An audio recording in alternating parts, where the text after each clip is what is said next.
What's up, everybody, and welcome back to the Jackson Files on the Jackson Reaction. Today we're going to check out another episode of That Chapter. This is the case of Tracey Richter. If you are new to my channel, please like, comment, and subscribe. I am an independent artist myself. If you would like to support the channel, I do have information in the description and the pinned comment on how you can join my Patreon. And I also just released my first line of merchandise as well. Anything that you're able to do goes a very long way and is highly appreciated. I also go live almost every evening between 9 p.m. and midnight Eastern, live reacting to your music requests and just hanging out. It's a great time with awesome people. I would love to see you there. I will put the link to this original video in the description as well. So please go show them some love. Let them know Jackson sent you. I'd really appreciate that. And I'll also have a playlist of all the Jackson Files episodes that I've done so far at the end of this video as well, if you'd like to check it out. All right, this is the case of Tracey Richter.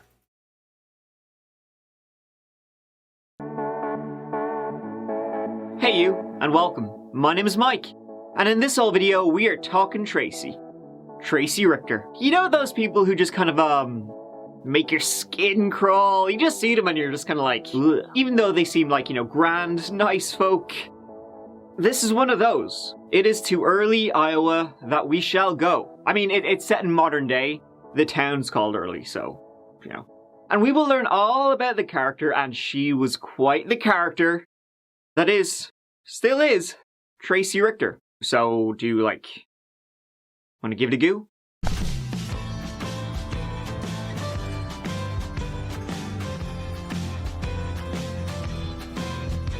And I will say I have no idea what to expect. I've never heard of Tracey Richter, to the best of my knowledge. To Early, Iowa we go. And what can I say about Early, Iowa? Not much. It is a community of under 1,000 people, mostly working in agriculture, like we recently talked about Todd Mullis. Same kind of stuff, really. Mostly farmers and that kind of stuff, everybody knowing each other's beeswax. Tight-knit. So then, when on one evening in December 2001, shots rang out in the home of a family of 5, well, that tends to get noticed. I think it would be noticed anywhere, to be fair. That's when, the usually unlocked doors of the houses in Early went...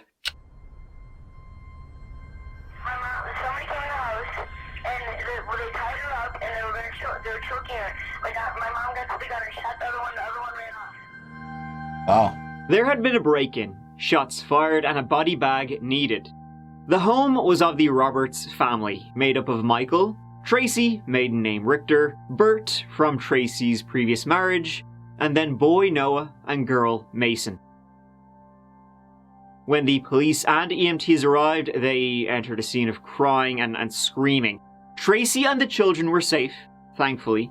The man of the house, Michael, he happened to be out of town. And, well, on the floor was a familiar face. It was 20-year-old Dustin Weedy, a neighbor of the Robert family. He had been shot 9 times, and he was beyond saving at this stage. Tracy, in shock, was taken to the hospital for breathing difficulties, but she was able to tell the police that she'd been attacked by intruders and that she'd been choked out with a pantyhose. So, what the hell? Dustin, he had a really good relationship with the Roberts. He would cut their grass for them, they would go to church together. So was he there to protect the Roberts from intruders, or was he one of the intruders? The latter, according to Tracy from her hospital bed. There were 2 men that broke in. One was Dustin, and the other, Tracy, didn't know him. He was a stranger, but she was able to give a description to the police. And they never asked for money, even though, when they were choking her and attacking her, there was expensive jewelry, about 20, 30 grand worth of jewelry all over the house. They weren't interested. Tracy said to the police that it seemed like they were there for her. She managed to grab a gun and shoot Dustin in self-defense to protect her and her children. I don't know how it's self-defense if you shoot him 9 times. That's seems a little excessive, but I guess if you're really trying to live in a situation. Lives. The other guy, he fled the scene and police put out warnings. And Tracy? Hero. Mama Lion, you're prepared to defend her cubs. Kitty got claws. What a brave woman, you know? Tracy was discharged from hospital after a few days. Husband Michael rushing back to her side. And the family had pre-organized the trip. I will say, just these couple pictures of her, she looks a little vicious. To Australia, where her husband Michael was originally from, so off they went. We're still looking at several different areas. Again, we still have no clue who that second party was in the house that night. Now, while they were, down under, the investigation continued. I mean, they had Tracy's story and it seems to kind of match up, but they just needed to, cross the T's, dot the I's. And, well, a couple of things didn't exactly jive with self-defense, really. There were 9 wounds on Dustin's body, like 9 bullet holes, from 2 different guns. 3 of them were to the head, Wow. and the angle was from above.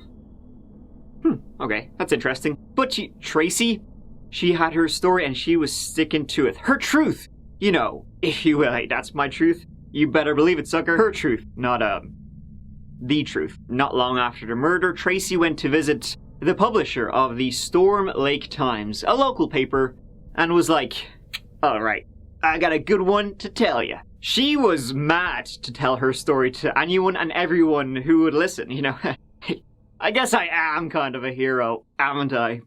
And she told exactly what happened. On the 13th of December, at 4 p.m, Dustin popped over. He lived very close by. She said she never felt comfortable with him around, but, he was just hanging out. She was saved by a friend not long after who arrived, and then Dustin left. However, the friend, Marie, she was supposed to stay the night. Both their husbands were out of town on business, but due to some problems and some baseball scheduling with her son Bert, blah blah blah, her friend left. Then, that same day, the 13th, at 6 p.m, Tracy was bathing the youngest, daughter Mason. She heard a noise downstairs. She thought, Michael home early from his business trip, maybe? Nope, it was Dustin and some other guy, and they were pounding up the stairs. She ran with the baby and managed to put all the kids in the same room and lock the door before she was dragged away by her ponytail. They grabbed her and she tried to run to the gun safe, but she was choked out by pantyhose and went unconscious. She awoke to her kids screaming, the 2 intruders outside trying to kick the door in. Tracy was fucked, hazy, her specky's gone. But then, her Richter sense kicked in and she, cool as a cucumber, went to the gun safe, tried to unlock it after failing multiple times, and the 2 intruders obviously didn't give a shit. Then she managed to get the gun out. Whack, whack, whack. She then got the other one, have some of that. She started blasting. Didn't take long, Dustin was dead on the floor, the other guy fled. Kind of makes you wonder if there was another guy. There's this person who's still out there, and as a mother, I have a natural instinct to want to protect my children. And son Bert backed up everything Tracy said about what happened. Though, as we will learn about Bert, he loved his mother a lot. Got the bat out and I was holding it. Somebody ran in my room. I had to put my bat up and they opened the door, but it was my mom and I nearly hit her, but we missed. I mean, she had pantyhose around her arms, so I let her had to untie it. That was her story? Buy her a beer. I mean, that was her story kind of for a bit, because maybe it'll change slightly. Let's learn a little bit more about T-Dog, Tracey Richter. Her backstory, there's a lot in it, and we will learn that the shooting of Dustin Weedy was just the latest in a long line of instances. Tracy, she was just, always up to no good. Tracy was born in May 1966 in Chicago. She grew into a pretty smart girl, so much so that she got a scholarship to study radiography. It was while studying that she met John Pittman III in 1987, and John fell head over heels for her. John was studying to be a doctor, and the two hit it off so well that they soon were engaged. The couple moved to Denver, where John started his residency, and the Pittman family lived nearby too. Tracy was just everything that John was looking for, in a woman. Kind of weirdly so, to be honest. She was sharing all the interests John had. But as soon as the I do's were exchanged in 1988, Tracy changed. And she changed John to an extent. See, what happened was, John's parents, they lived nearby, and when one day both of his parents, their credit cards were stolen, right? And thousands were spent. Well, investigating, all signs pointed to Tracy. But John, no way, Jose, which then led to him kind of being separated, divided from the rest of his own family. John was then all Tracy's.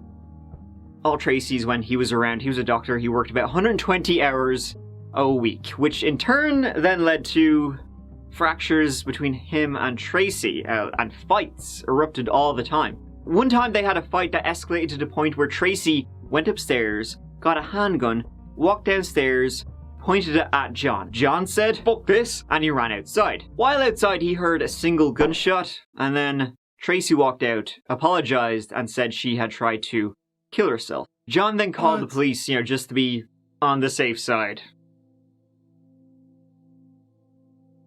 Tracy was charged with the discharge of a firearm and sent for a 6-month psychological treatment. Not long after, the couple had a band-aid baby, Bert, born in 1990, hoping this would help the marriage, but nope, nothing really changed for poor John and poor Bert. But John, he had a feeling Tracy wanted to increase his life insurance policy. Okay, odd. And he worked long hours, so Tracy would be, she could be up to anything when he was not around.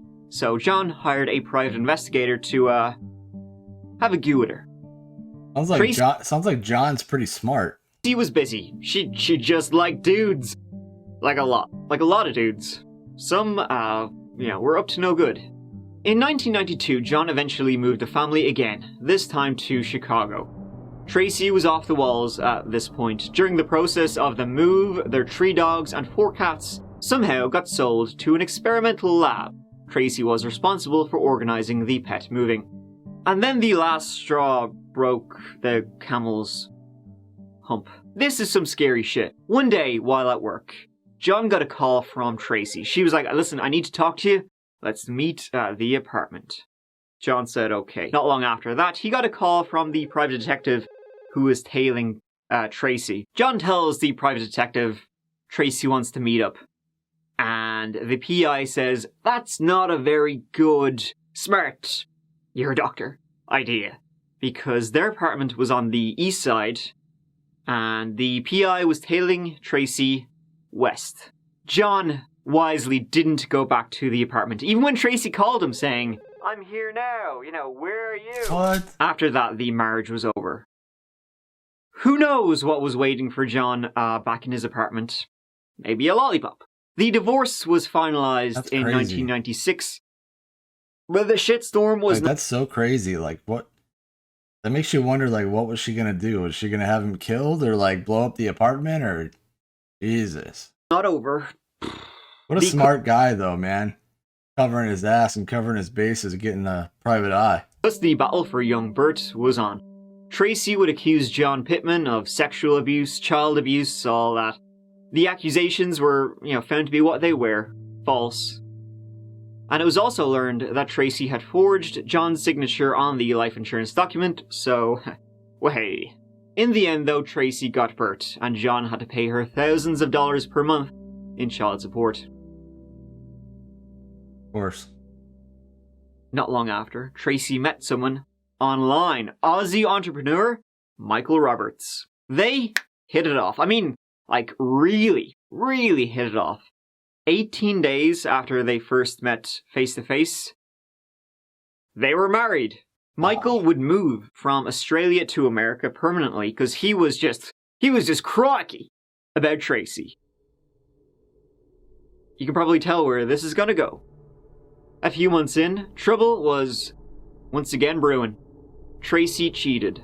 However, he stuck with her and stood by her through the custody battles with John. Michael Roberts had only, one opinion of John Pittman, an opinion molded by Tracy. Around the same time, Tracy was busy. She was always up to something. She also managed to accuse a dentist, a former boyfriend, Joseph Laspisa, of sexual assaults. She accused him that one time while she was under, he was doing all that. Basically, she woke up and he was wanking on top of her. And she tried to sue him for $150,000. Even at this early stage, Tracy proved to be not the most believable person, but this still cost him his livelihood. So, eventually Michael and Tracy, the Roberts, they moved to the town of Early, Iowa. Why? In 1998. The last, decade, really, pretty busy for Tracy. She didn't really like wasting much time, so I guess when they moved, maybe Michael was hoping, well, maybe, there's not much she can get up to in Early, maybe that'll calm her down. Boy, was he wrong. Soon after the move, they welcomed their first child together, a boy, and then in 2000, a girl. They set up their own business, an IT company, and became part of the community and the church. They were well liked by the people of Early. Everything was picturesque. On the surface, anyway. And then came that fatal evening of December the 13th, 2001, when Tracey Richter, Tracy Roberts, became a hero. She became a hero for killing neighborhood boy Dustin Weedy. Now, Dustin was a quiet kid, loved computers. He was a loner, gentle, but not someone you would think would do what he had done. So now we're back to late 2001. Michael, as I said, he rushed back to be at Tracy's side. He even offered a $10,000 reward for information on who Tracy, who was this other guy who broke into the house with Dustin. But Michael, he was shocked that this happened. He considered Dustin a friend. Why would he do this? Tracy said, that this didn't seem like it was about money, that it seemed like they were there for her. This was just murder. But why? Maybe there really just is nothing to do in Early, or maybe somebody put them up to it. What if Dustin had been hired to kill her? This was a contract killing. He mentioned this to Tracy. What about that dentist, Joseph Laspisa? There was a court case coming up about her accusing him of sexual assault. Maybe he wanted her gone. Tracy said, that's good, but I got one better. I know who this was. I know who put Dustin up to this. Ex-husband John Pittman, her nemesis. See, Dustin's car had been parked outside the Richter home. He was just, popping in to kill her. Just take a second. Inside Dustin's car, they found a pink notebook. In the notebook, Dustin wrote of a mysterious fellow, named John Pittman, who had hired him to kill Tracy and 11-year-old Bert. What? Now, it was written in Dustin's handwriting, so, okay, it was him, but, what? Dustin and John, would never have met. And even if they had somehow met, why would John Pittman hire Dustin, a 20-year-old loner computer kid, to kill his ex-wife? Doesn't make sense at all. The police thought the story smelt like shit, but Tracy, she was sticking to that story. Tracy was happily pointing the finger at her ex-husband, John Pittman, and everybody lapped that up. The media, she even appeared on the Montel Williams show. Unfortunately, don't have a clip. Well, the police just thought everything was very fishy, and none of this added up. Eventually, though, there wasn't really enough to go on, and it was closed as a self-defense, shooting, case closed. Tracy stayed married to Michael and life went on. But as, you've seen so far in the story, it won't stay boring for very long.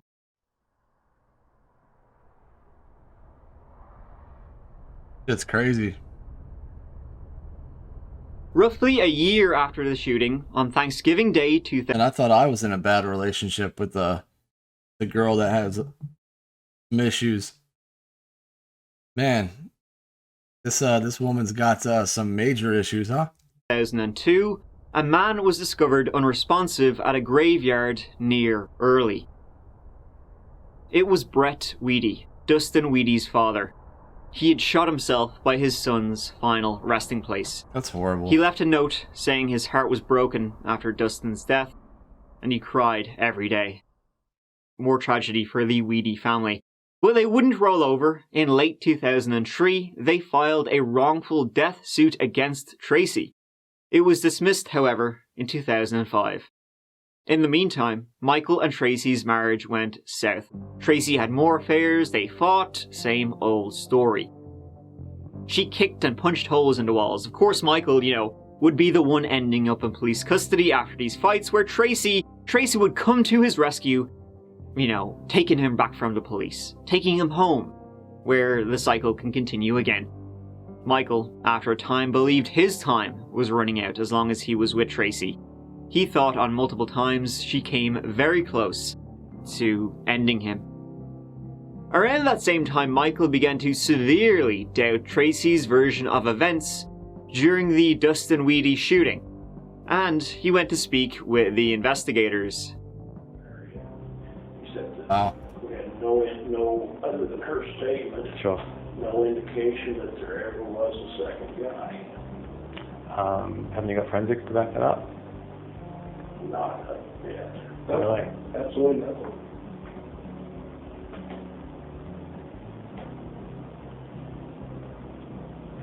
See, I don't know whether to believe you guys or not. They ran fingerprints, no straight fingerprints to indicate a second guy. In 2004, Michael, like John, had enough. He filed for divorce. In the meantime, Tracy, of course, accused him of abuse, of child abuse, of being just a horrible person. She's not even original. This is exactly what she accused John of doing and being. But this time, Tracy had another trick up her sleeve. The attack. Tracy went to the police. Actually, it wasn't John behind the attack. It was Michael. Michael, who just so happened to be out of town when it happened. What more do you need? Tracy told the police that Michael, he talks in his sleep. Get a load of this. And he just spilled the beans. He told her everything, while he was asleep. What? There you go. He confessed. She would tell anybody who would listen that Michael was responsible for the attack. He's the one who put Dustin and this other intruder up to it. And that he was a crazy person. He was crazy. In 2007, the divorce was finalized. Tracy, despite Michael's best efforts, He looks got nuts. the kids. From there, Tracy took the kids to Omaha, Nebraska. Michael, he moved not too far away, to try and be close to his children. He would end up needing a restraining order against Tracy. See, Tracy was gonna ride him the entire way. She went to the sheriff, right, in 2009 and had a picture of Dustin's body. She said Michael planted it in her car. He was trying to drive her crazy. Now, Michael was cleared. The sheriff's office found no supporting anything against Michael, and they thought that Tracey Richter was trying to make reports against him because there was upcoming child support proceedings. They were looming, and she was basically just trying to screw him over. Tracy, seeing that the police weren't interested in basically nailing Michael Roberts to the wall, she told the lead detective that he had, and I quote, made her list, so better watch out. Around this time, she'd also get convicted of welfare fraud and get probation. Now, this is kind of a weird part, but bear with me.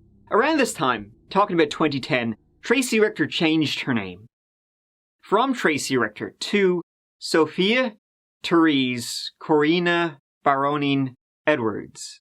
She was living under that name, her business was under that name, and she also went around town with a British accent, which I'm sure was hilarious. Just bizarre. So while she was, busy trying to frame ex-husband number 2, Michael Roberts, for anything and everything she absolutely could, fucker shot Kennedy, a new prosecutor entered the picture and reopened the shooting of Dustin Weedy. New things were discovered. Namely, Dustin had been shot in the back of the head while laying on the floor. This was not self-defense. This was murder. Also, there were no signs of forced entry. The Roberts, unlike neighbors, they did lock their doors, but their doors weren't busted in. They also entered without weapons. This entire scene didn't make sense. And on the 27th of July 2011, Tracey Richter was arrested for the murder of Dustin Weedy. Yesterday, Wow. Iowa law enforcement arrested 45-year-old Tracy Ann Richter Roberts for the 2001 death of 20-year-old Dustin Weedy in early Iowa. Richter Roberts is charged with murder in the first degree of Class A felony, and she is currently being held in the Douglas County Jail in Omaha, Nebraska. A mother of 3 is jailed for murder tonight in Omaha. For a shooting that happened a decade ago in central Iowa. Take a look at Tracey Richter Roberts. Her ex-husband gave us this picture. In 2001, she told investigators that she shot a home invader. Well, now the Sac County Sheriff's Office says new evidence proves otherwise. Investigators believe the shooting was premeditated murder. She's a divorced mother of 3, recently engaged. Now, Tracey Richter Roberts is a murder suspect. 10 years ago, she told authorities she killed Dustin Weedy in self-defense at her home in early Iowa.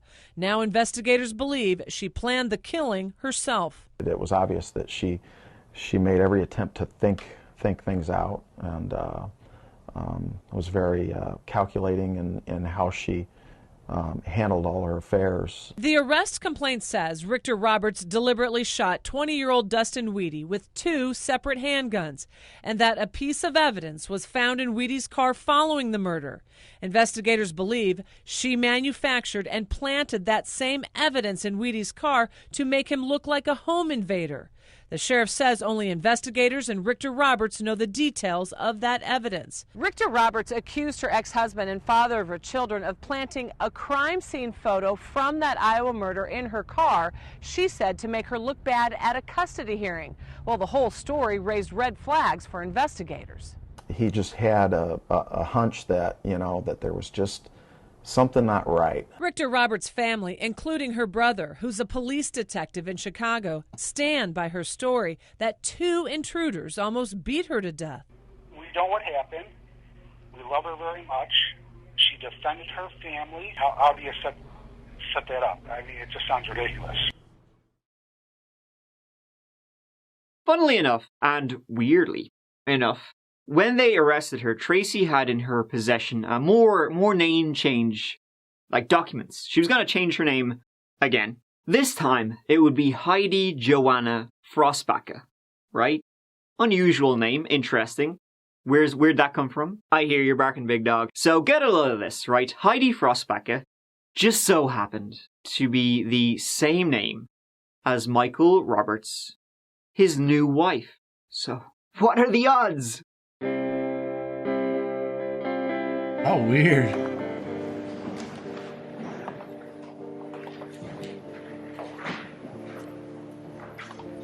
Nuts. There are a number of matters that we need to attend to this morning. And I want to start The trial of Tracey Richter began on the 24th of October 2011. This is what the prosecution said happened.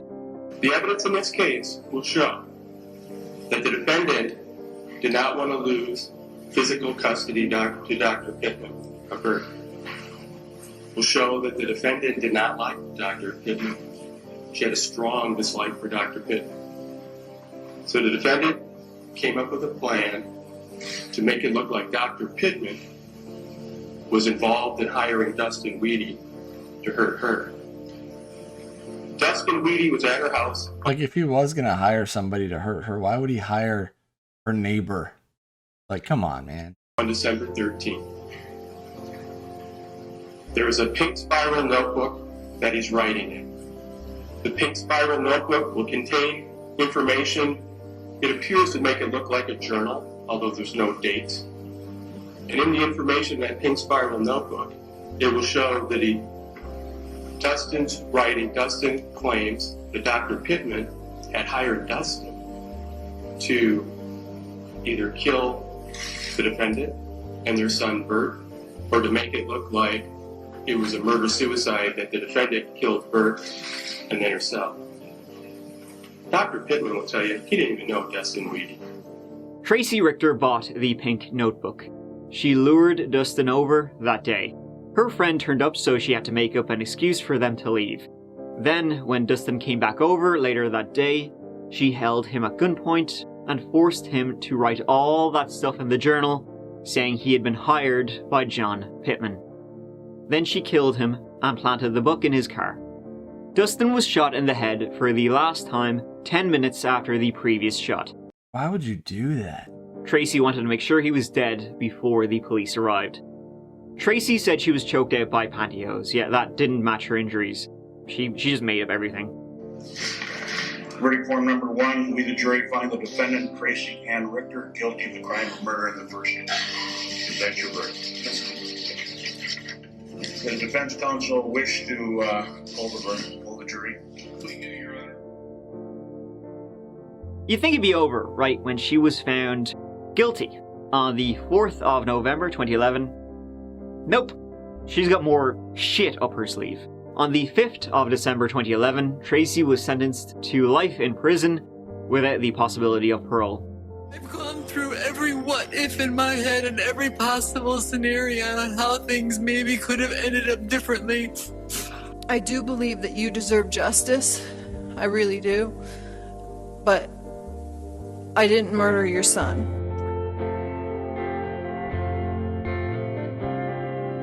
In prison, she became best buds, pen pals, with a convicted child rapist named Jim Landa. They wrote creepy letters to each other, and in one letter she sent him, she gave him enough information to be able to find Michael Roberts and her own 2 kids, and was basically like, well, if something happens, you know, wink wink. She also tried, from prison, to destroy the reputations of those she said wronged her. There was a site called Rip-Off Report. It doesn't seem to exist anymore, but basically a person can publish a complaint which then stays up. If the accused person wants the complaint to be removed, a $2,000 non-refundable fee has to be paid, and the evidence of the falseness of this complaint has to be presented. So basically anybody can post anything about anyone and make shite of your reputation. John Pittman and Michael Roberts were both highly impacted by this. Tracy's son Bert, it seems she had quite a lot of control over him. She used him as a pawn then to get information about John and Michael. As for Michael Roberts, back in 2011 he got full custody of the children and moved to California with them. His plan was to move back to Australia, but that plan was shattered when Tracy was convicted, and it was ruled that she had visitation rights with the children. What? Then in 2014, after another long battle, Michael... How can they give somebody visitation rights if you're in jail for life for murder? Like, come on. And his family successfully moved back to Brisbane, Australia. They are now, safe from Tracy. They got away. Not everybody was that fortunate. December of 2000, Tracy assaulted me, physically assaulted me, and I told her at that point I was going to file for divorce. And 45 minutes later I was in handcuffs. She attempted to murder me. Several times. How did you do that? I had been systematically drugged over a period of time, I think maybe a minimum of a week, maybe a little bit more. And I thought I was having some sort of breakdown. I was off with the fairies. I did not know whether I was in reality or a dream state. And she said she wanted to do a trust exercise with me. And I thought, that's like fall over backwards, she'll catch me. And I'm like, whatever's going to save this marriage. And she had rolled me up in a king-size cotton sheets. And when I woke up, I was in a cocoon state. And she was sitting on top of me, and I had a plastic bag over my head. Jesus. And she asked me to take deep breaths until I pass out. She would then take the bag off my head. I would wake up, and I would trust her forever because I would know that she could have killed me, and yet she didn't. Now, there is a movement, albeit small, that says Tracy is innocent. She is wrongfully convicted. That Michael must have told Dustin about John Pittman, and Dustin really did try and kill her. This is led by Bert Pittman, now Bert Richter. There's also another man some have said, could have been the second intruder, but he was cleared by the police, and I don't believe she's been wrongfully convicted. She absolutely destroyed the lives of many people, entire families, her own family, even, and ultimately destroyed her own life as well by bringing it all upon herself. So I guess you kind of could say, right, this has a happy ending. Thank you so much for watching. I appreciate it, and I appreciate you for taking the time to watch this whole video. Listen, I'll see you as always real soon in the next one. Till then, please look after yourselves. Mike out. Pretty crazy. To me, it kind of seems like she got what she deserved, because after watching this and hearing all of this, it's pretty convincing to me that she was guilty as well. Let me know what you guys think in the comments. I hope you appreciate the content. I hope everybody has a great rest of your week. Stay safe, and I'll see you next time.